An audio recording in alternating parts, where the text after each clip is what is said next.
Okay, School of Tomorrowites.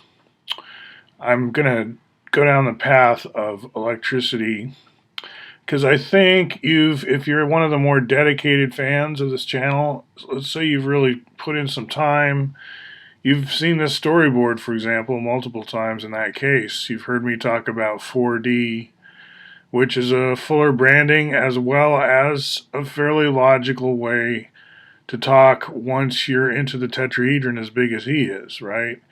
The meanings of words start to warp, and that's an interesting phenomenon. It's not like we're trying to talk exactly like the physicists talk. You'll go to a physics namespace, and the word gravity there has specific meaning as the weakest of like four forces and so on. And you've got your cosmology and your relativity and your quantum mechanics. And it's like, what's this Bucky gravity where it's sort of syntropy versus entropy as radiation? Like, is that allowed? Can you talk different about gravity? Is that okay? And you might say, well, a poet could do that. It's like if Ezra Pound wants to talk about gravity in some weird way, maybe he can get away with it because he has like poetic license. But you should listen to the physicists otherwise if you're not trying to be a poet. But that's really too simple. That simplifies it too much. It's more like each shop talk can have its sort of different, colorful way of, like, there's no one sitting around trying to make sure that everything taught in electronics corresponds to the latest thinking in quantum mechanics. Like, that's coming, that's all, there's always more to do. I'm just saying there's wiggle room in nomenclature. And when it gets down to a fight over, are we doing A or B modules? Are we going to talk about those? Are we going to talk about using any of this mites and sites? Like, there's a vocabulary we could use more if we wanted to, like, signal how we're diving into this curriculum. But we don't, right? If we're not into it, right? So I have some clear, like, I can tell a bird by its feathers, and if you talk about A, B, E, T, and S modules and mean the same thing that I do, then those are very clear feathers, right? It's always been that way. So that helps the Bucky folks.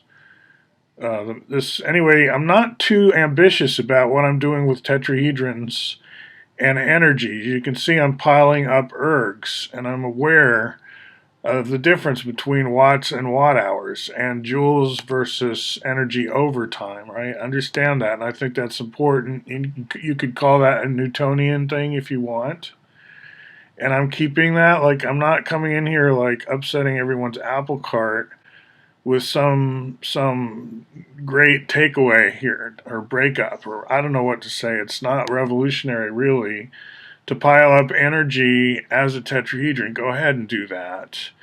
Ditto area expressed in triangular units and the whole concentric hierarchy based in tetrahedral unit volumes. We've got a synergetics constant. It all matches up with regular XYZ math. There's no, like, leap of faith here. It's just a different branch. We're following a different branch, like in Git, right?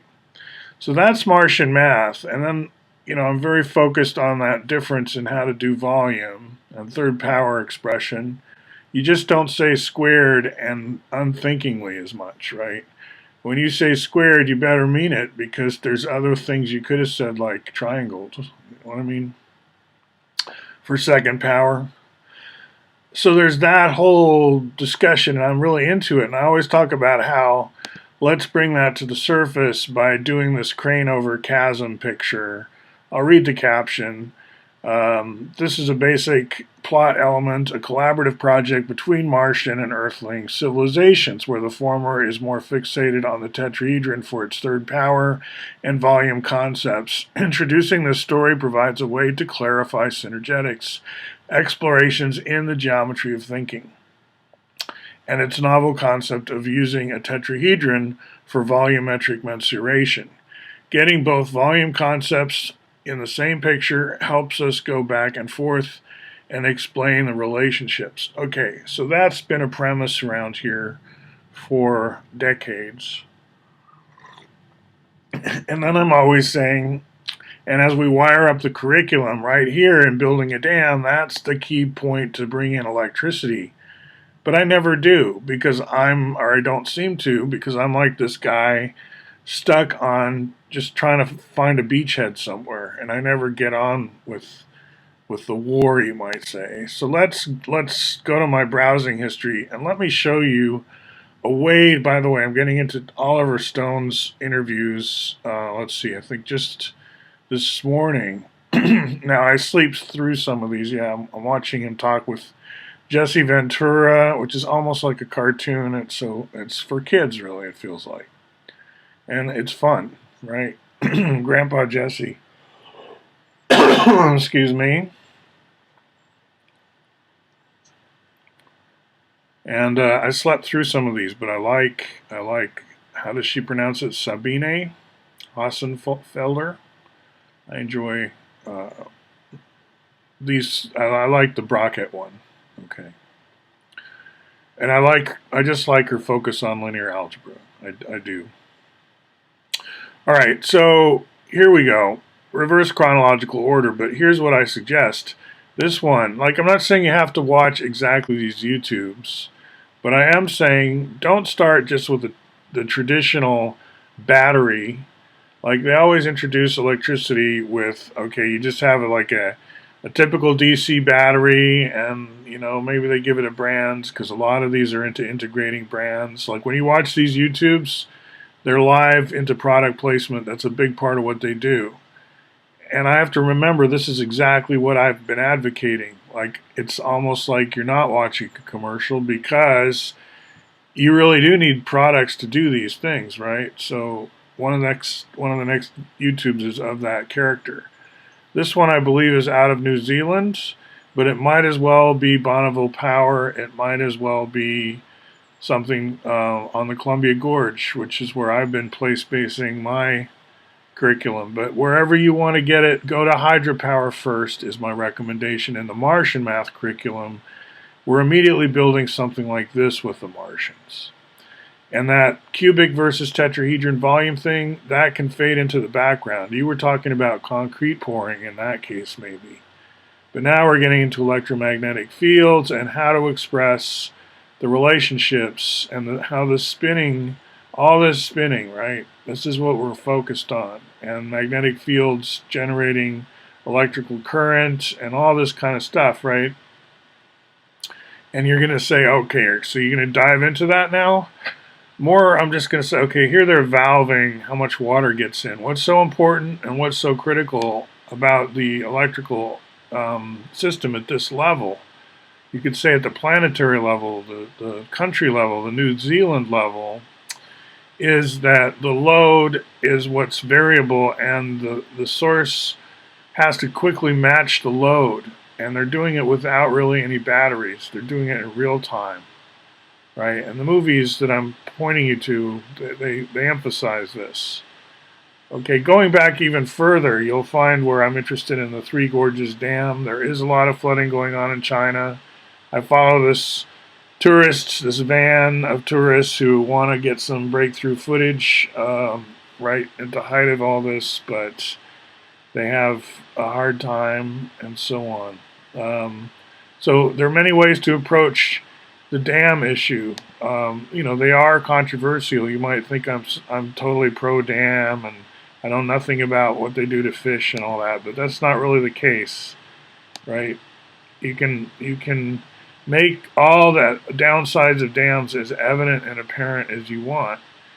And really, in science fiction, if you're an imaginative author, this whole collaboration with the Martians is quite suspect. Like, you might be one of those against it and an activist. Like, we should not be working with the Martians on anything, right? They're going to just steal our technology, or, just imagine yourself against all this somehow. Dams are horrible.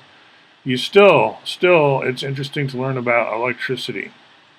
And this is one of those do-it-yourselves, DIY, that I wholly recommend for learning about these things. In other words, number one, don't just start with the battery, but number two, visualize the global grid. In other words, think of how the challenges to humanity in general. Start with the planet. Think globally about electricity. Think about grids. Think about all that stuff. It's not hard, right? This is the harder part. Actually, first of all, conceptualizing how the stator has to work and what a hydropower generator is all about. This one's two-phase, not three-phase. And he's going to go through a lot of work to get this thing robust, built for a long period of smooth operations. His goal is to grease the thing once a month or something.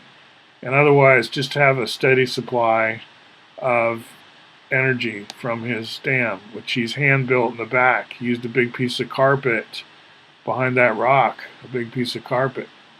Now you might say that's horrible for the ecosystem. This guy should be arrested, whatever. It's again, quiet your mind there, because we're really just trying to learn about the fundamentals of electricity here. So start with a hydro dam, then scale down to a DIY hydro dam, which is exactly what that was. Right? We're getting smaller, things you can do, but thinking globally, acting locally, right? This comprehensivism is related. Chris Fernley of Philadelphia and active in the synergetics community has always been there doing stuff. He's into what's called comprehensivism. And here we are in American literature, you could say, American transcendentalism. What business is it of ours to be going down the rabbit hole of electricity? And I'm saying exactly, we're what you used to call a polymath, you could say, but not really, right? When you're a kid, you take courses in all this stuff. And we want to be with you at the School of Tomorrow through a lot of topics, not just, American literature or American history or whatever we call it, right? So here we're taking a ceiling fan, and this guy has the question, can I use the guts of an average ceiling fan to do anything interesting as far as a generator? In other words, the fan blades suggest, blowing in the wind and taking in energy, right? You could have this be a windmill instead of a ceiling fan and generate electricity instead of consuming it. That's the question. And how much of the guts of how much of the guts of an average ceiling fan you could make this a cottage industry, right? He's almost like exploring a business possibility, you could say. And so this one's called Turn a Ceiling Fan into a Wind Turbine Generator, ? And he comes to a very good answer, which is no, it's not really economical. In other words, you can learn the principles of electricity really well studying this, and that's why I recommend it. Not because the end result is necessarily worth pursuing. Watch him do it, learn from him. Doesn't mean you have to do the project. So that's kind of a big lesson, I think, to learn too, is even when you move into DIY and watch other people doing projects, it doesn't mean you're making the commitment. It's like, no, I have to run out and fill my middle class garage with brand new tools from or from Home Depot. I need to go buy the drills and all that. So once again, you're not into the maker space of shared tools and knowledge, which I understand takes many configurations, right? I'm just saying, I'm not saying go out and wastefully buy all these tools if you think you can get access to a facility that already has these tools and people who want to help you learn how to use them and stuff. That would be more optimal. But if you already have the tools and you are a DIY person, you still know that you can't do every project you watch, and yet you can gain a lot from watching a DIY project with no intent to do it, is what I'm trying to say. So go for that, right? Do that. This comedian, Mitch Hedberg, very good. I think I saw his special another time a long time ago, but I just ran through it again. It was very good. Good job, Mitch. So finally, we've been slowly zooming in with this electricity. The last one. Well, no, two more. Okay. Again, I'm not saying you have to watch exactly these ones. It's the genre. And we're kind of zooming in on the scale. Wow, there's a lot of political ads, right? These people are raising money for something they think they're doing in Washington, D.C., which is not teaching about all this stuff. That's not their job. They're not the public school system, right? So here we're talking about a very ambitious and fun project by this guy to do his own little solar grid. And he builds it as if the main grid goes down kind of thing. Like, am I self-sufficient for several days without electricity? And can I still watch TV and even make coffee? In general, using electricity for heating is extremely wasteful. Like, you need that power for so many things, and it burns away so quickly. Your battery is drained. And here is where we are introducing the battery. Because as I said earlier, we're trying to match the load in real time directly from source by opening and closing like those vents in the generator, and spinning things up and slowing things down and matching the peaks and valleys of an average day, where it's like early evening, everyone comes home, but then the load is off on a lot of the downtown buildings maybe. Or do they run the air conditioner all night? There's no reason to, right? So like there's if you think of the slosh of commuters, the bridge and tunnel people into Manhattan, out of Manhattan, you've got a lot of suburban housing emptying out, extreme amount of fuel use, filling up these downtown shelters, doing things called work, and then coming back out again. I was going to say work is another one of those words that we think the physicists have a handle on what work means, but then there's economics also using the word work. So back to my talking about gravity, also my talking about how you're building in the brands directly into your pattern. It's not like you have to break for commercials here. You get to watch a continuous story, and there's a lot of brand names going by and recommendations for specific brands. And I've advocated this. This is stuff that my Bismo teams go around the world doing, like what this guy does, and raising funds directly for their projects through their videos. You become a fan of this DIY team going around the world and sharing its knowledge. And this is like a genre on television. And oftentimes it's like some kind of tricked out van with, because there's transportation involved. You're moving. It might be on the ground. It might be electric, this Bismo. The whole Bismo Diaries thing. Anyway, good video, and no problem with the product placement there. Because I think, and yes, companies are field testing when they have you, they're trying to get demonstration projects all the time. And to show off when it works especially, but also when things don't work, right? That's also useful. The products compete for real when they're shown in context doing what they're supposed to do or not, exceeding expectations or not. So when I talk about product placement in like the movie making that we're doing, I think it's just common sense, right? We're comparing notes on what works and doesn't work. And I've often cast it as movie making, what we're doing. Like if you make a community of any size, you're going to make movies about it, you're going to talk about it, you're going to make documentaries. And that, for my final video, is what's going on here in Australia, where they are building a demonstration community that's going to have shared community batteries, right? So we started with New Zealand and just generic how hydropower works. We went through a dude who makes his own hydropower in the back, and it's got a dam, and it's built to really do stuff. It's robust. And then we have an experiment with a ceiling fan that doesn't really go anywhere. Then we have the Tin Hat Ranch, which we just looked at, where the gentleman there is showing us how he solved going off the grid for a while and supplementing all of his needs with solar power, 4 panels in his case. But you really get into the amps versus watts. Like a big consideration is how far are your panels from your batteries. It would be nice to just charge your batteries right there and not have this need to carry voltage from the panels, carry amps, ultimately carry electrons to the batteries, right? He name brands the batteries, they're golf cart batteries. Why do you do in series or in parallel on the batteries, or even more important, or not more important, but also with the solar panels? Do you do those in series or in parallel?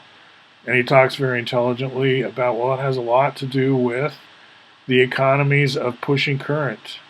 And in series he ends up with, right? Because he wants higher voltage just over that particular stretch. And then he's got a regulator to keep the batteries happy. It cuts off if there's too weak and all this kind of stuff, right? And he takes you through it in great detail. And then the very last one I was leading you up to that I watched, and this again, we're learning about electricity, not just like Maxwell's equations and field lines. We have to get into that, of course. And the Martians and all that we can talk about more. But here we're really looking at sort of a city planner's perspective of what a community could do around batteries, right? As opposed to just having every house have to solve the battery problem individually. Can we do some kind of residential community where we bring in a lot of power with solar and wind, perhaps? We do have grid connection, but we can sell back to the grid. This has been the dream for a long time, right? That you can sell back to the grid.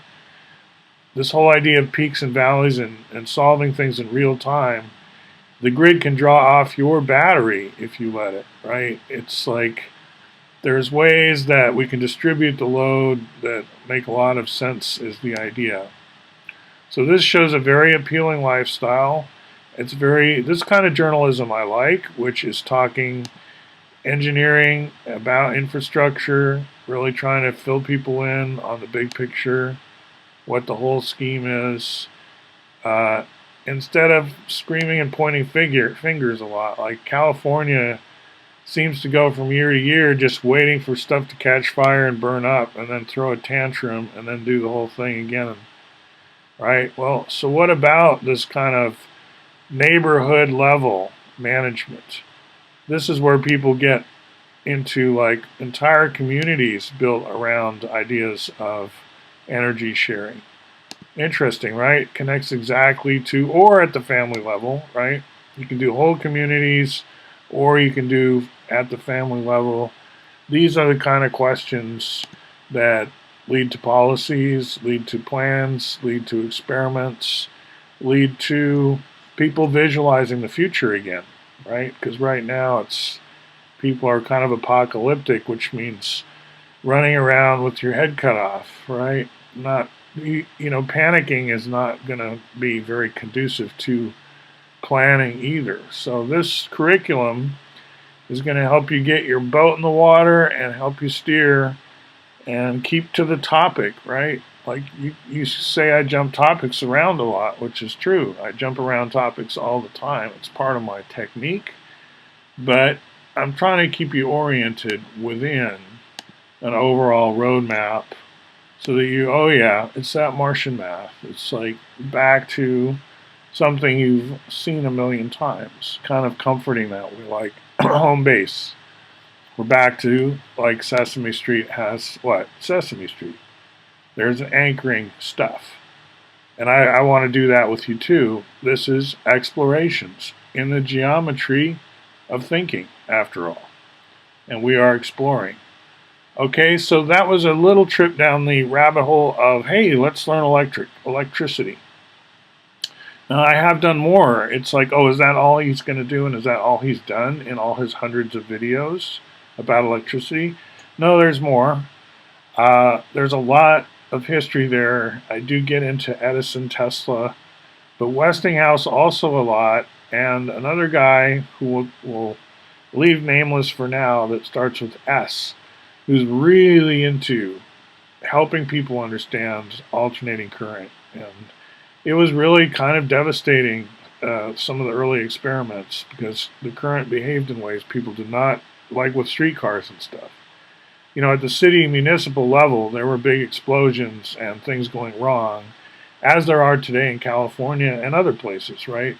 Grid management is tough, and so anyone who's helped us understand its intricacies, and he's a very small, diminutive in stature. I mean, just physically, this guy. Kind of making it a quiz. I'll put the name in the comments below. Feel free to make your comments about how electricity could and should be taught. It's not like we're going to avoid the up close motherboard stuff. And yeah, there's Arduino, which you'll see I've gotten into as well. Programming of circuits, very important. We'll get back into the computers and how they work. But as an interim, as a strategy, I suggest going out to the global grid, which I haven't fully done in this one. But world game, high voltage DC lines, where are they? What's the situation in the Middle East with those? It's not all about oil. It's not, I mean, you're burning oil to get electricity a lot of the time, but let's not think that where the tankers are is the only story in town when it comes to energy. You get fluent about electrical grids, and don't let the New York Times scare you away with a lot of spy stories and stuff, right? Think like engineers. That's what we do around here if we can. All right, we'll talk to you soon.